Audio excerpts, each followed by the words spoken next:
Vamos abrir as nossas Bíblias.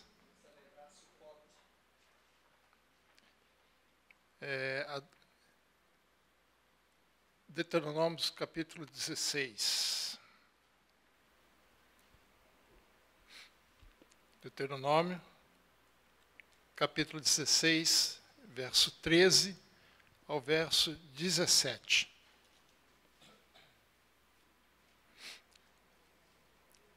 Deuteronômio 16, 13. A festa dos tabernáculos celebrá-las por 7 dias, quando houveres recolhido da tua eira e do teu lagar.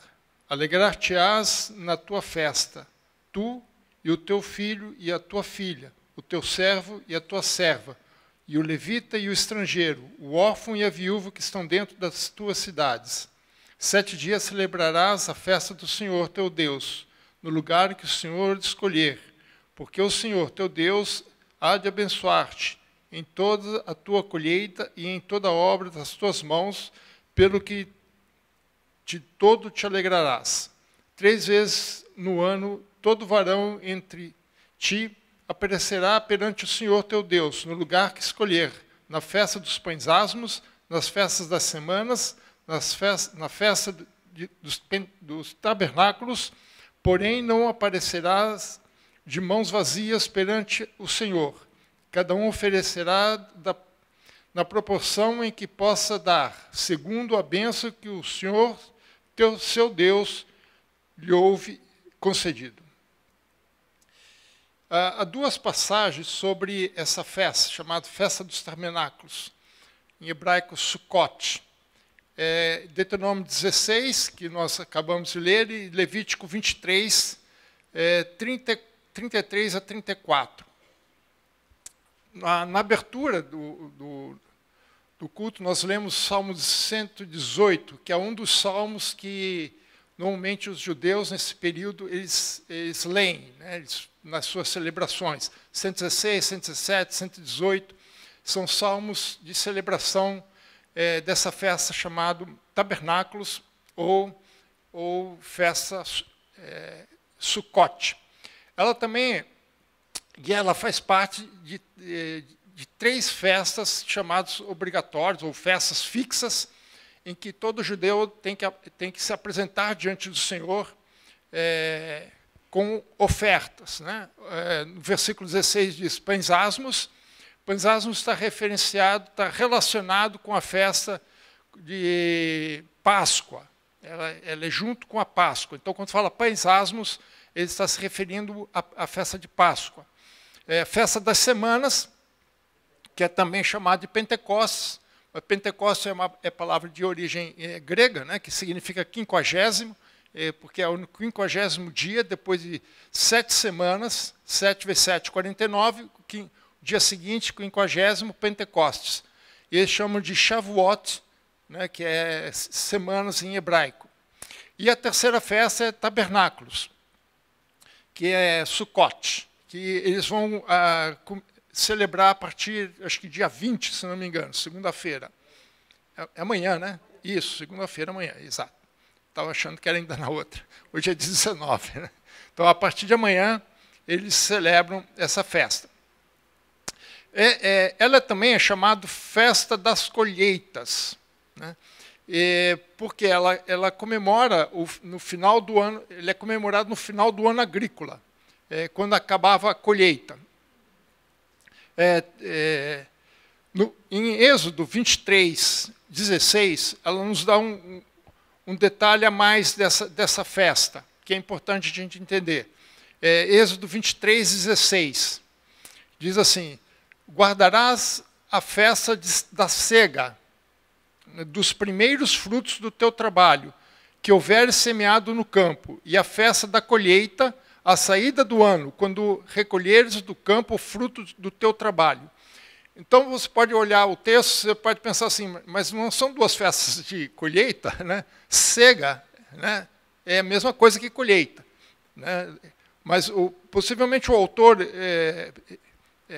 usa duas palavras, em hebraico também são duas palavras, para distinguir uma festa da outra. Nem em hebraico também são sinônimos, não há muita diferença. Tentei ver se tinha algum significado diferente, não tem. Então, na verdade, são duas festas da colheita. A primeira festa é a festa da cega, que é o início da colheita. E o primeiro cereal a ser colhido é a cevada. Vem a cevada, depois vem o trigo. Né? E isso durante todas essas 7 semanas. Então, são os primeiros frutos, no início, né, da colheita. Depois, no final, tem uma segunda colheita, que é chamado tabernáculos. Alguns autores dizem que, na verdade, em tabernáculos não se colhe cereal, se colhe frutas, né, frutos. E nós lemos no texto que parece que realmente ele está referenciado a frutos, até porque em alguns textos ele fala, como lá no versículo 13 de Deuteronômio 16, né, ele fala de recolher na tua ira e no teu lagar. Lagar é para uva, né? Então está referenciado a uva. E sempre que fala de Pentecostes, ele fala sobre a questão dos frutos, né? Ou seja, então seria a última colheita, seria a colheita das frutas. Essa festa ela tem um caráter não só histórico, não só teológico, como nós vamos ver um pouquinho hoje, mas ela também tem uma visão escatológica. Eu não vou entrar nesses detalhes, mas é importante a gente conhecer essa visão, porque muitos autores, né, fazem esse tipo de abordagem. Não será a minha abordagem hoje, mas é importante a gente entender. Eu gostaria, a mesa poderia colocar o slide, por favor?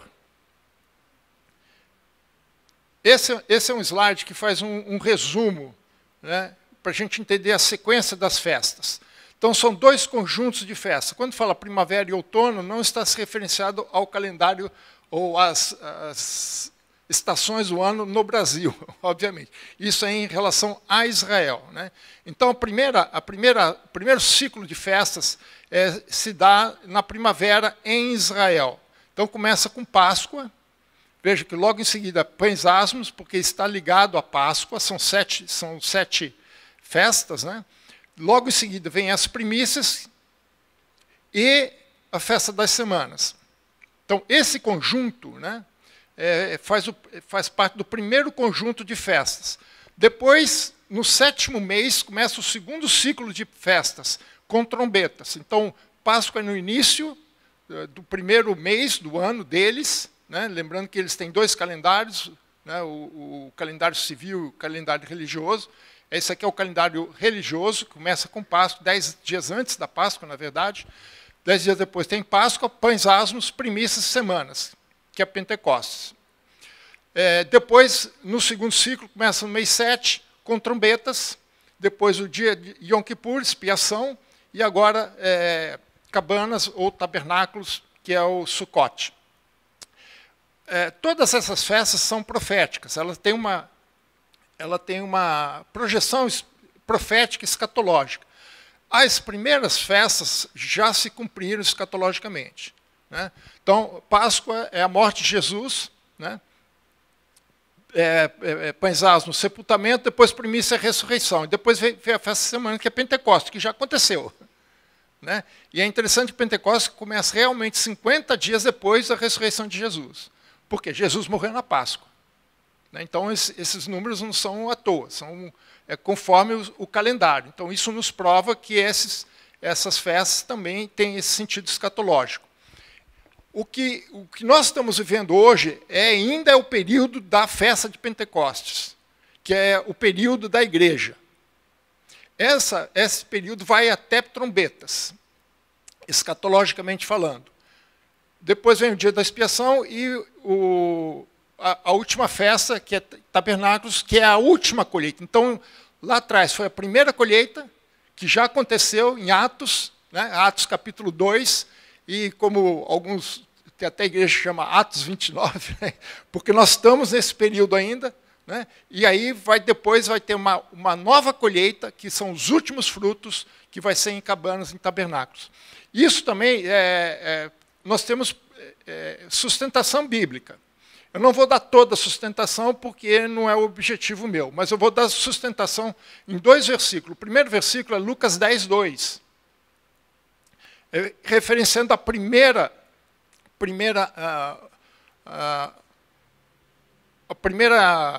colheita. Obrigado.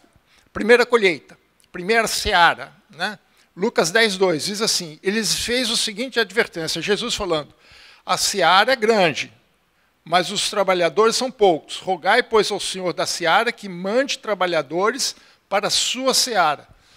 Ó, se ele está falando da seara, ele está falando naquele momento. Então, em outras passagens, Jesus fala que a colheita estava pronta para ser colhida, né? Nesse texto ele fala isso, os campos estavam prontos para ser colhidos. Então ele fala para os seus discípulos, peça ao Senhor da seara que mande trabalhadores para fazer a seara. Então é naquele tempo. Então essa referência de Jesus é referente à primeira seara, a festa da cega, ou Pentecostes. Apocalipse 14, 15, ele faz a projeção na segunda colheita. Apocalipse 14, 15, fala assim, outro anjo saiu do santuário, gritando em grande voz para aquele, que é um outro anjo, né, que se achava sentado sobre a nuvem. Toma tua foice e ceifa, porque chegou a hora de ceifar, visto que a seara da terra já amadureceu. Ó, esse não pode ser referenciar a primeira seara, é a outra. Né? E veja, aqui não é pedindo para o Senhor da seara trabalhadores para a seara, é Deus já dando ordem através desse anjo, dizendo da última seara que vai ser feita através desses anjos. Então aqui, nessas 2 referências, nos mostram essas 2 períodos de seara. Né? A que nós estamos vivendo hoje, Pentecostes, e aqui ainda haverá, que é a última e grande colheita, que é Tabernáculos. Então, a festa de cabanas ela se referencia a isso, a essa colheita. Mas a principal delas, né, ela celebra a peregrinação do povo de Israel no deserto.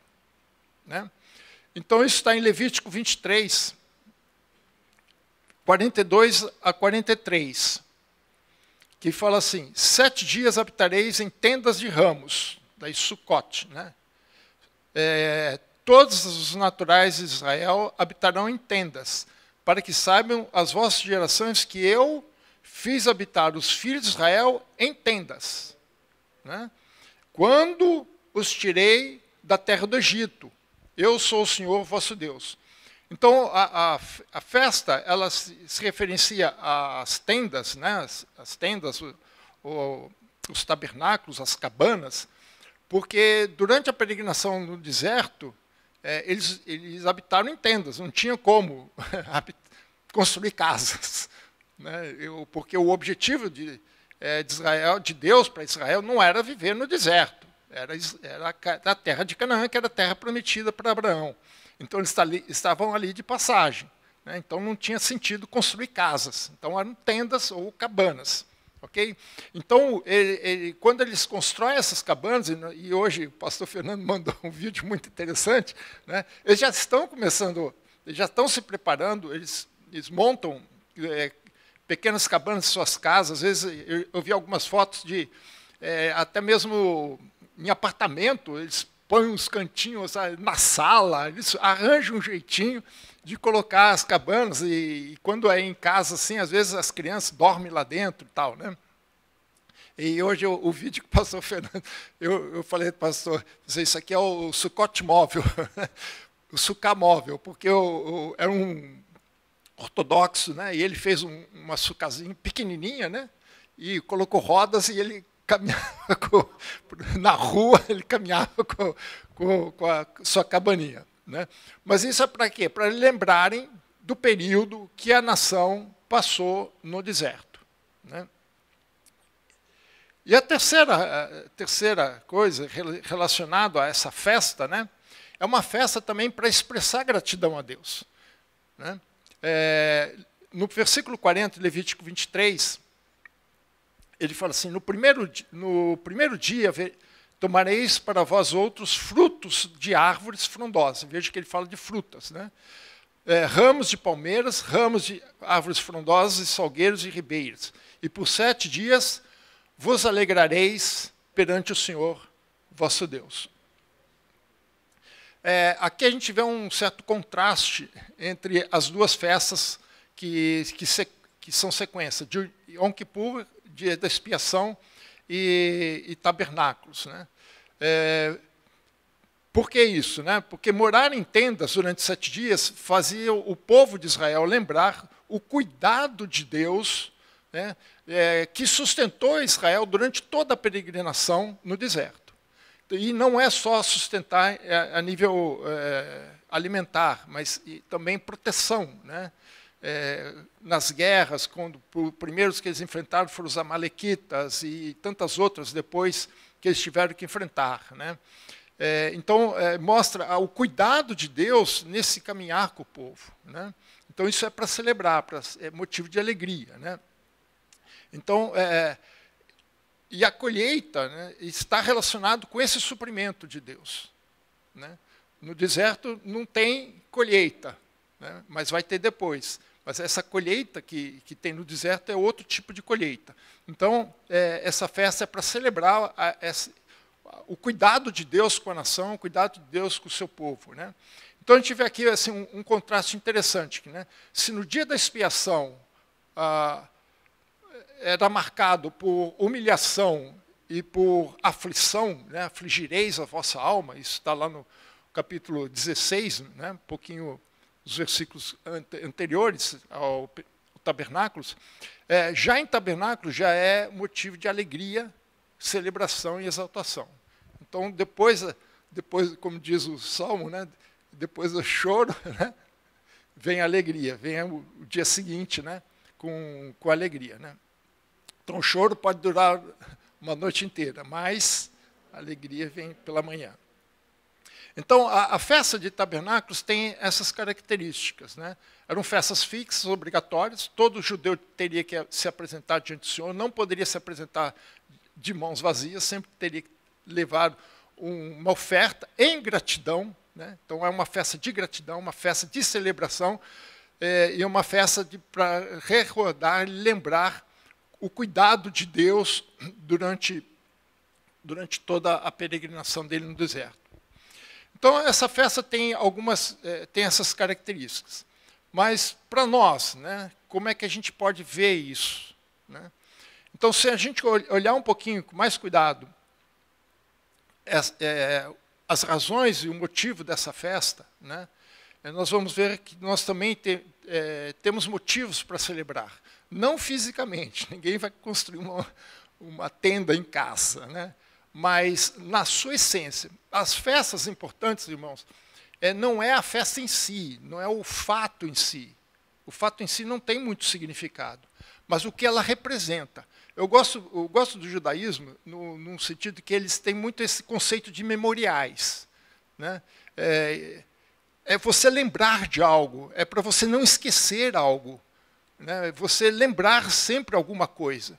As festas tinham esse propósito. Agora, se nós não entendermos a festa, não entendemos a essência da festa, por que ela foi determinada, por que ela foi estabelecida por Deus, a festa perde sentido. Vira um carnaval, como a gente vê aí, fevereiro e março no Brasil. Não tem muito sentido. Né? Então, a gente precisa entender o que está por trás disso, o que nós realmente celebramos, o que Deus quer que nós tenhamos em nossas mentes quando nós nos deparamos, por exemplo, com uma determinação de Deus para a celebração desse tipo de festa. E aqui eu vejo 3 motivos, né, ou 3 fatos que nós precisamos ter sempre em mente para nós entendermos o que significa tabernáculos, não só para nós cristãos, né, mas também para os judeus. Né. Então, o primeiro fato, né, que é importante a gente ter em mente é que Tabernáculos nos mostra que o povo de Deus é um povo peregrino. Para mim, esse é o ponto central da festa. Né? O povo de Deus é um povo peregrino, porque ele vai nos recordar da caminhada do povo no deserto. E se somos peregrinos, isso significa que aqui não é o nosso lugar. Aqui não é o nosso lar. Ou seja, nós só estamos de passagem. Deus nunca quis que o povo de Israel ficasse no deserto. O deserto é só para atravessar. No projeto de Deus, no plano de Deus, eles ficariam no deserto no máximo 2 ou 3 anos. Sai do Egito, vai até o Sinai. No Sinai, Deus faz um pacto com Israel, capítulo 19 de Êxodo, e de 20 em diante.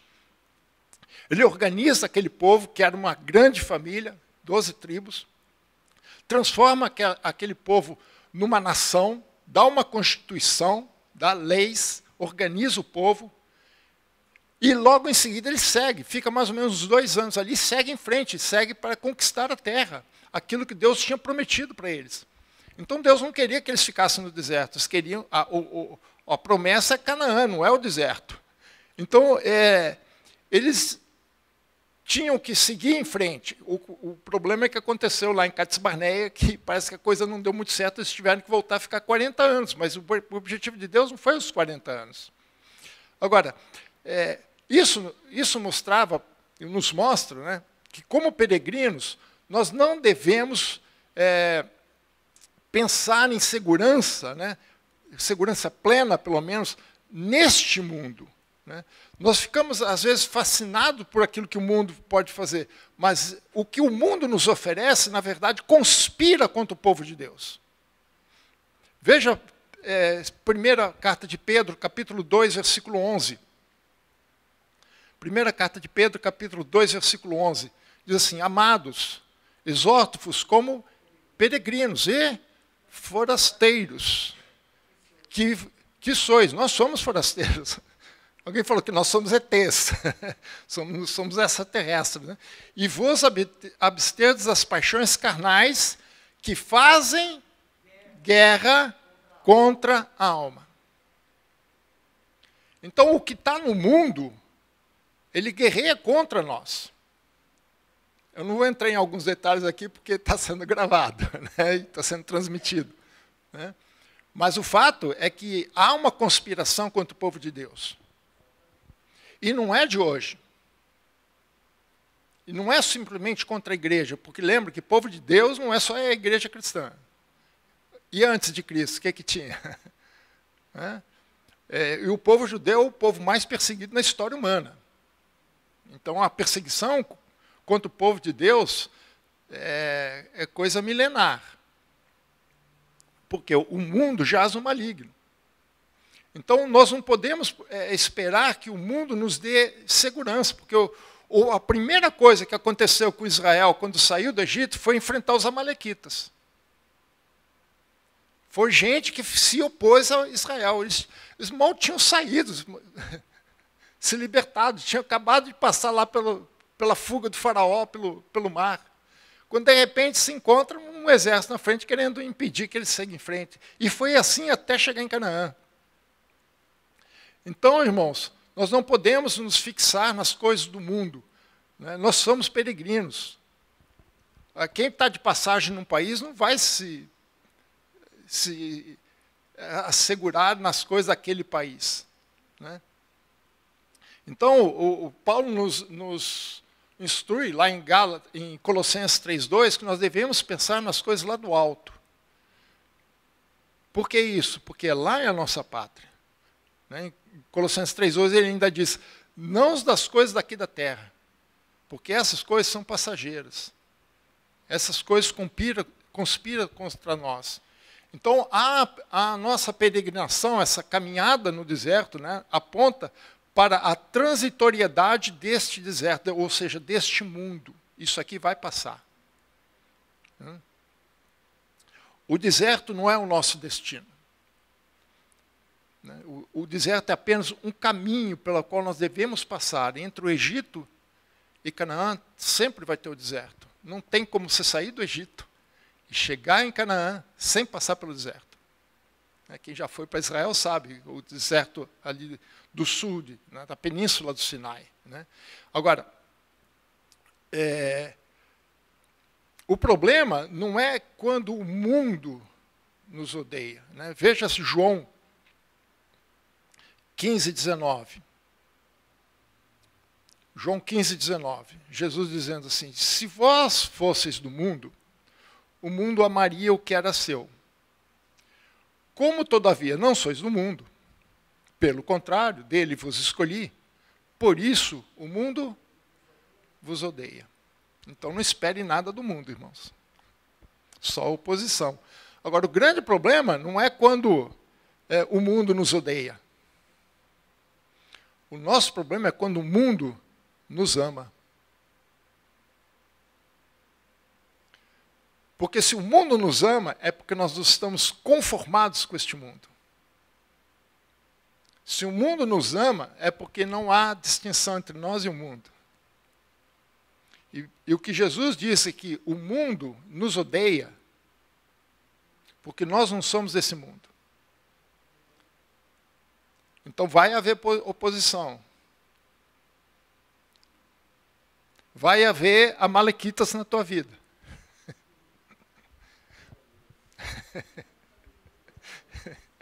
Eu ia dizer outras coisas, né?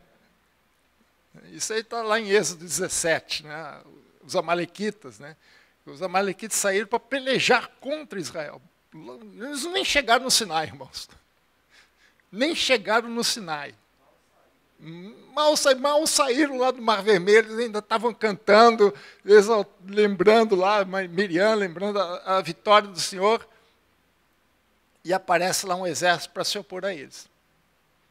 Irmãos, quem tem acompanhado principalmente os estudos que nós temos feitos aqui, inclusive em Reis, sabe que quanto tempo esses amalequitas deram trabalho para Israel. E um dos problemas que Saul teve foi justamente por desobedecer a Deus, que Deus tinha falado assim, mata os amalequitas. E ele não matou. Né? Então nós vamos ter oposição. Nós não somos deste mundo, irmãos. Nós somos ETs. Se nós nos identificamos com Cristo, nós temos que entender que Cristo não é desse mundo e que nós também não podemos ser desse mundo. Entenda, esse ser do mundo é ser conforme o mundo, estar em consonância, em harmonia com esse mundo. Por isso que o problema não é quando o mundo nos odeia, é quando o mundo nos ama. Né?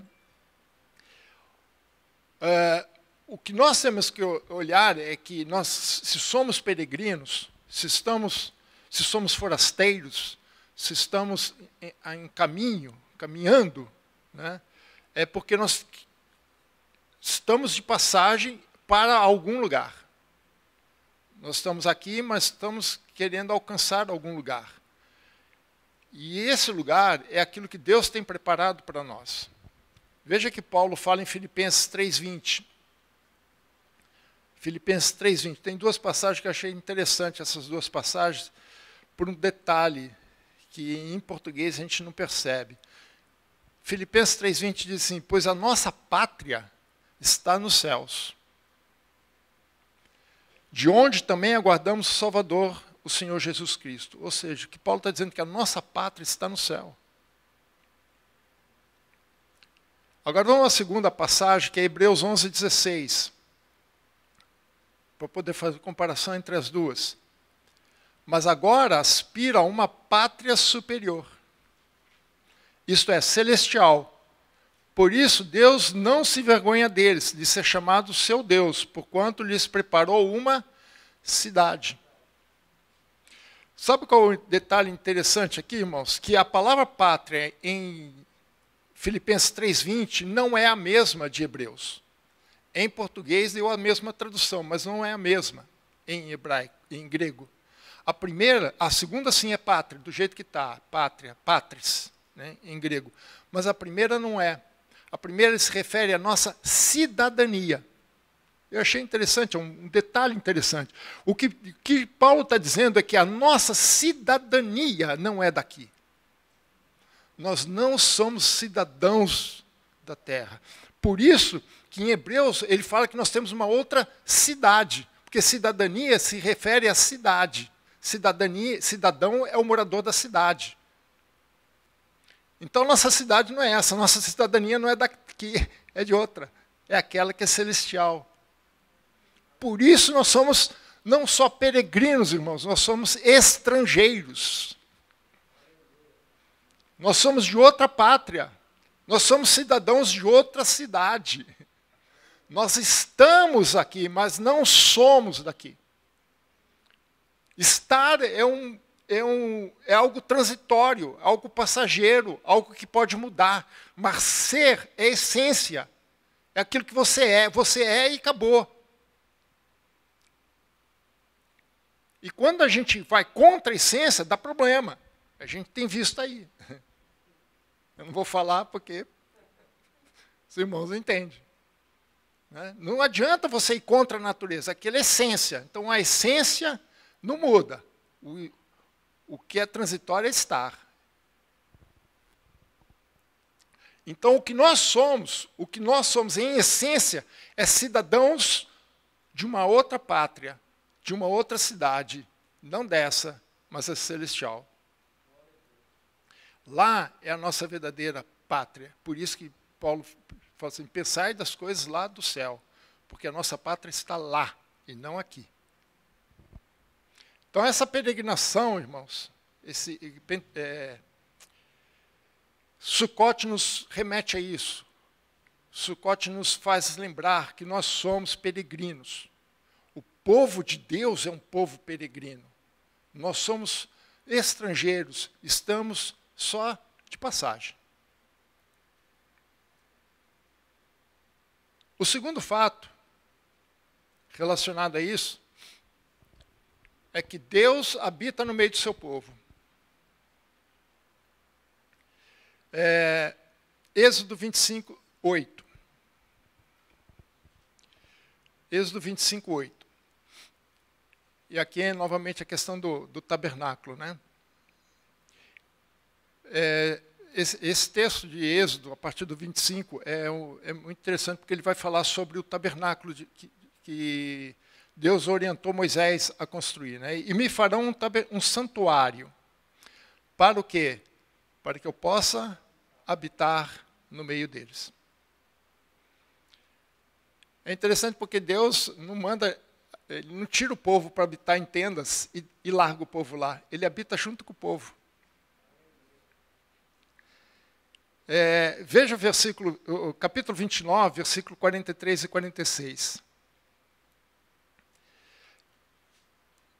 Êxodo 29, 43 e 46. Ali vereis os filhos de Israel, para que por minha glória sejam santificados, e consagrarei a tenda da congregação, que é o tabernáculo, e o altar. Também santificarei Arão e seus filhos, para me oficiarem como sacerdotes, e habitarei no meio dos filhos de Israel.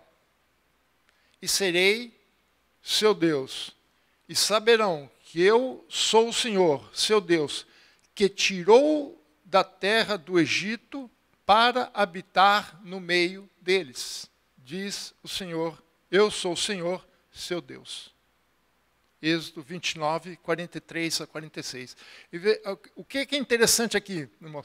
Que Deus mesmo está dizendo, eu sou o Senhor, que tirou o povo de Israel do Egito para que ele habitasse no meio do povo. Deus deseja estar no meio do povo. Esse é o conceito de Immanuel. Immanuel significa Deus conosco. Deus no nosso meio.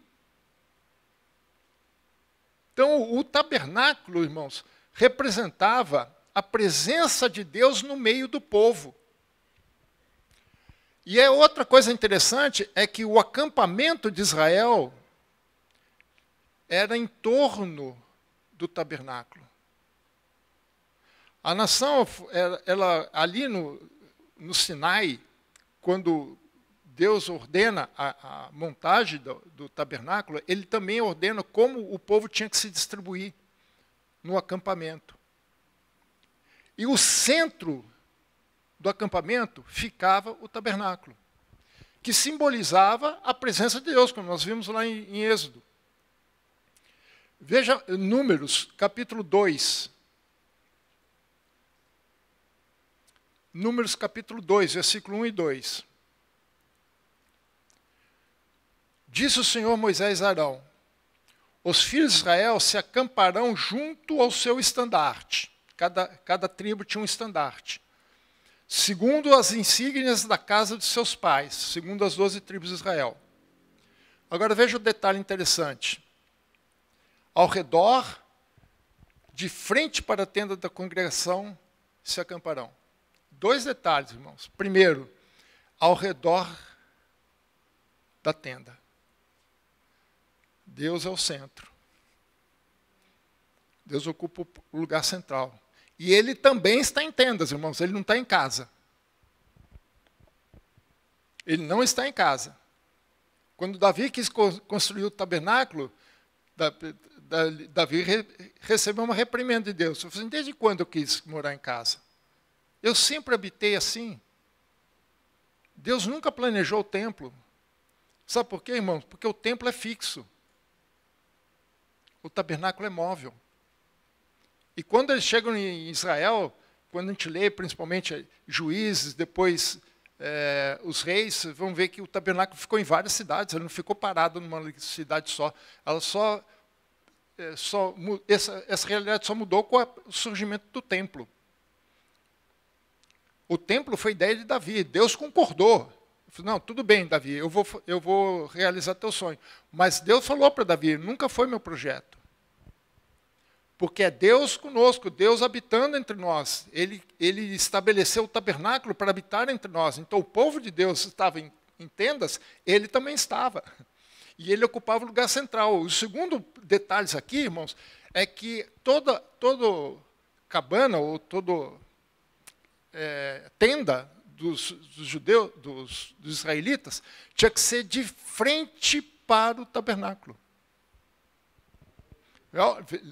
Releiam aqui, irmãos, Números 2, 1 e 2.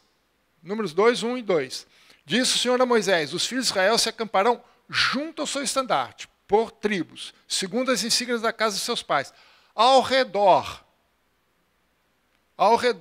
de frente para a tenda da congregação se acamparão.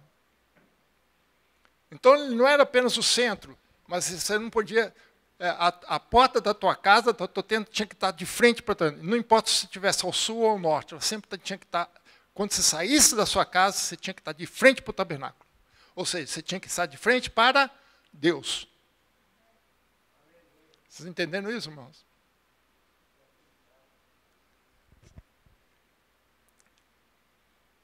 E além disso, então, Deus era o centro e tudo se colocava de frente. E se a gente ver mais detalhes, irmão, era o seguinte, mais próxima à tenda era a família dos levitas. Né? Ao norte, ao sul, leste e oeste. Né? Eram os levitas. E depois dos levitas vinham os povos. 3 tribos a leste, 3 ao sul, 3 ao oeste, 3 ao norte. Então os levitas estavam no centro. Então era o tabernáculo de Deus, os levitas são sacerdotes e depois a nação. Tudo girando em torno do tabernáculo. Agora, o tabernáculo tinha mais importância além disso. Veja o Êxodo capítulo 40, versículo 36. Era tudo na peregrinação deles era determinado pelo tabernáculo. O tabernáculo não era à toa que ele estava no centro. Êxodo 40, 36. Veja só. Quando a nuvem se levantava de sobre o tabernáculo, os filhos de Israel caminhavam avante em todas as suas jornadas. Então, quem determinava se deveria andar ou ficar parado, sabe o que era? Era o tabernáculo. Deus se manifestava através da nuvem sobre o tabernáculo. Quando aquela nuvem sobre o tabernáculo se levantava, a primeira coisa que fazia, os levitas vinham lá, desarmavam aquela tenda, colocavam nas costas e caminhavam. E o povo ia junto. Então, toda a nossa caminhada, irmãos, deve ser determinada pela presença de Deus. Toda. Não só minha, não só sua, mas da igreja do povo de Deus. É ela que determina. É ela que nos orienta e nos dá a direção. Se fosse no passado, alguns anos atrás, eu diria, ele é a nossa bússola.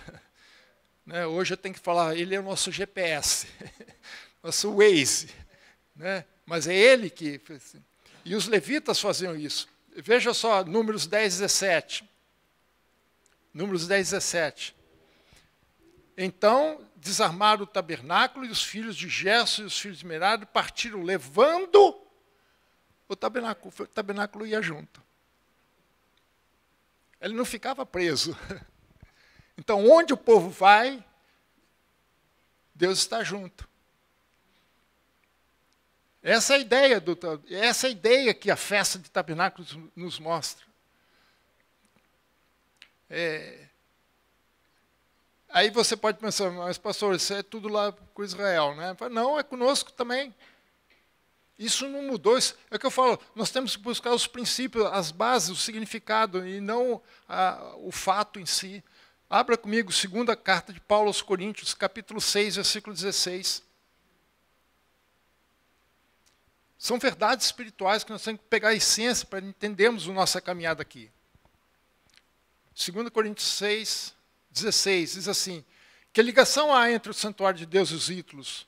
Porque nós somos santuário do Deus vivente. Como ele próprio disse, habitarei e andarei entre eles. Serei o seu Deus e eles serão o meu povo. É Paulo falando para nós, igreja. Ele está pegando uma verdade espiritual lá do Antigo Testamento e trazendo para a realidade nossa aqui presente. Isso não é uma realidade somente para os judeus, é uma realidade para nós. Aliás, ela se concretiza e se realiza de forma plena em nós, porque Deus não habita em santuário feito por mãos humanas. Foi isso que ele falou para Davi. Mas por que ele pode habitar em nós? Porque nós não fomos feitos por mãos humanas. Embora o mundo aí diga que nós somos frutos de evolução, nós não fomos frutos de evolução. Capítulo 2 de Gênesis. Deus é que fez o homem. E ele não fez o homem assim, dizendo, façamos o homem e houve o homem. Não foi assim. A outra parte da criação, sim. Mas ele fala, façamos o homem à nossa imagem, conforme a nossa semelhança. E Deus fez o barro com a sua própria mão. E ele soprou nas narinas do homem o seu próprio espírito, para que ele pudesse habitar em nós. Porque ele é um Deus que quer habitar no seu povo. É isso que significa João 1,14. E o Verbo se fez carne e habitou entre nós. O Emmanuel está presente em nós. E sempre vai estar conosco. Deus nunca vai abandonar seu povo. Jesus deu essa garantia. Mateus 28, 20, ele disse, eu que estou convosco todos os dias, até a consumação dos séculos. Eu estou convosco. Convosco. Deus convosco. Emmanuel. Então, não somos apenas peregrinos, somos peregrinos, mas Deus peregrina junto conosco, está no meio do seu povo. E o terceiro ponto importante que tabernáculos, né?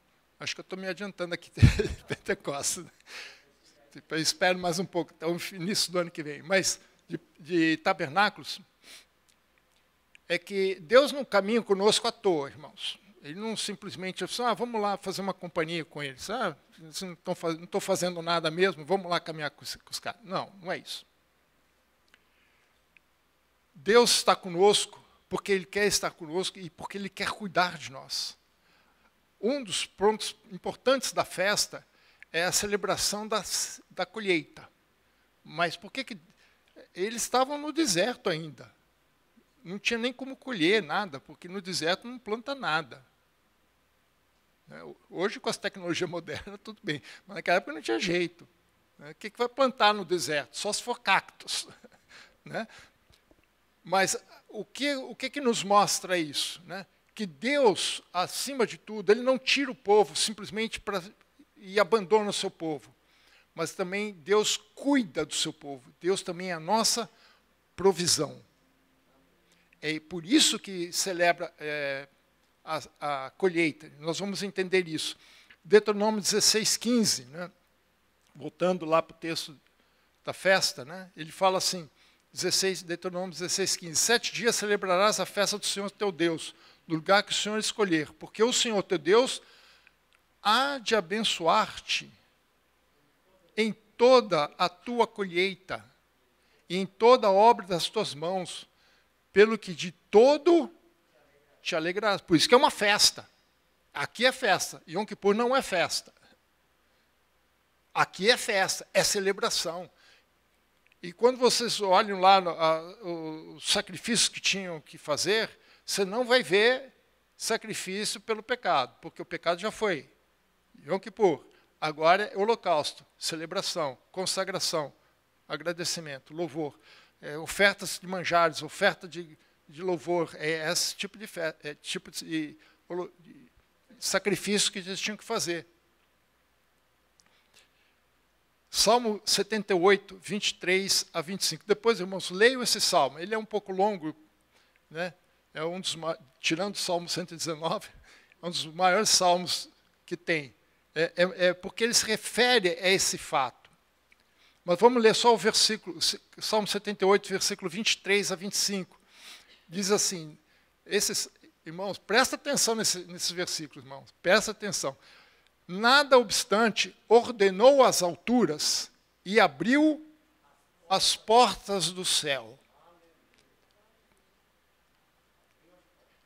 Abrir as portas do céu tem base bíblica, irmãos. Né? E o que ele fez? Fez chover água? Não, maná. Sobre eles, para alimentá-los. Então, Deus não deixou o povo lá passando fome. Agora, veja só. Eu não sei quem foi, acho que foi Davi, mas eu achei sensacional. Veja só, e lhes deu o quê? Cereal do céu. Não, você acha que é glória? Espera aqui. Veja o que ele fala, então. Cada um, tem mais. Comeu cada qual o quê? Você sabia que anjo come pão?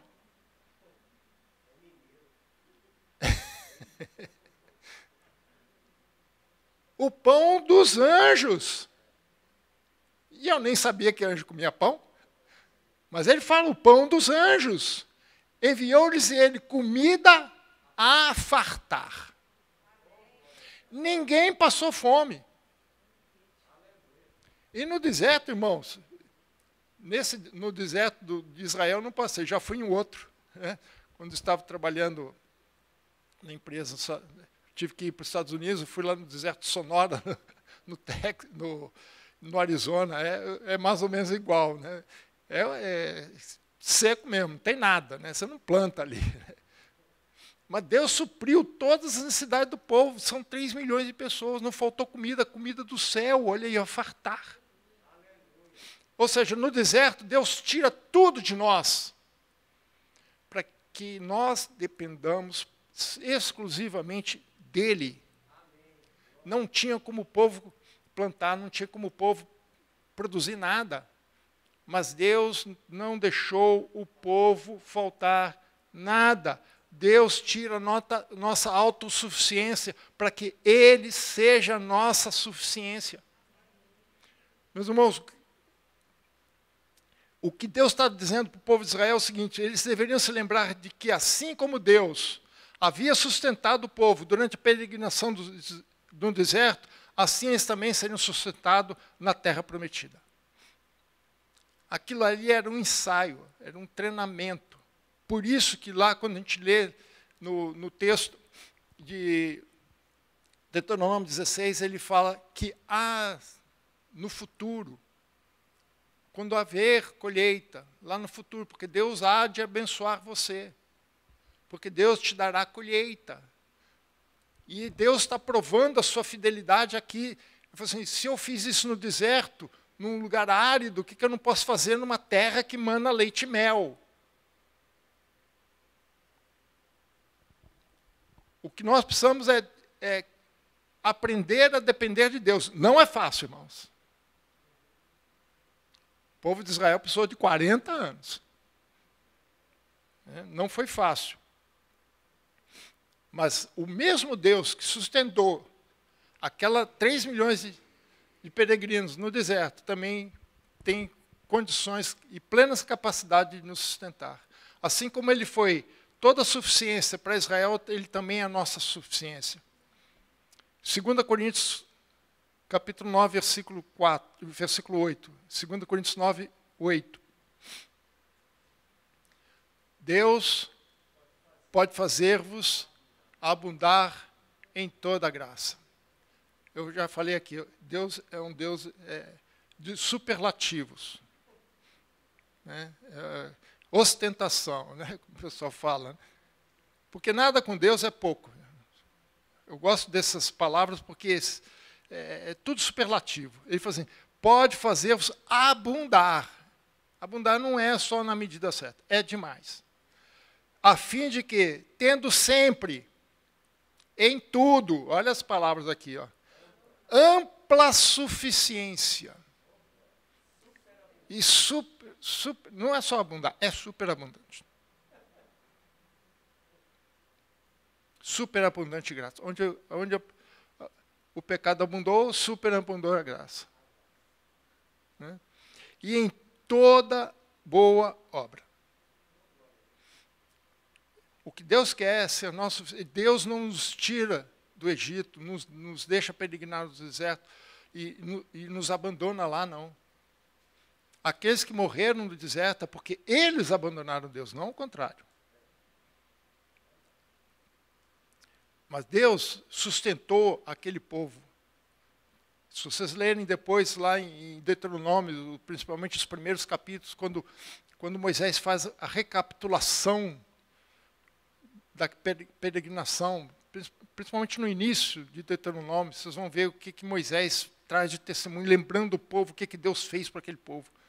As mulheres não iam gostar, não, porque eles falam que as roupas, os vestidos, as coisas não envelheceram. Então, 40 anos com a mesma roupa. Homem até aguenta, né? Mulher não vai em 2 casamentos com o mesmo vestido. Né? Mas já pensou 40 anos em casamento com o mesmo vestido? Né? Mas não envelheceram roupa. Estava sempre nova. Os sapatos não estragaram. Ninguém ficou doente. As doenças que apareceu lá não foi porque não tinha Covid nem nada disso. As doenças que apareceram lá foi por causa do pecado deles, lá, com as cobras ardentes lá. Filipenses 4,19.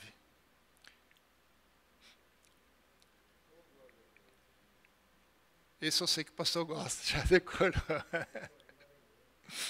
Filipenses 4,19. E o meu Deus, segundo a sua riqueza em glória, há de suprir em Cristo cada uma de vossas necessidades. Sabe por quê? Porque ele já fez isso no passado, ele vai fazer isso no presente, ele vai fazer isso no futuro.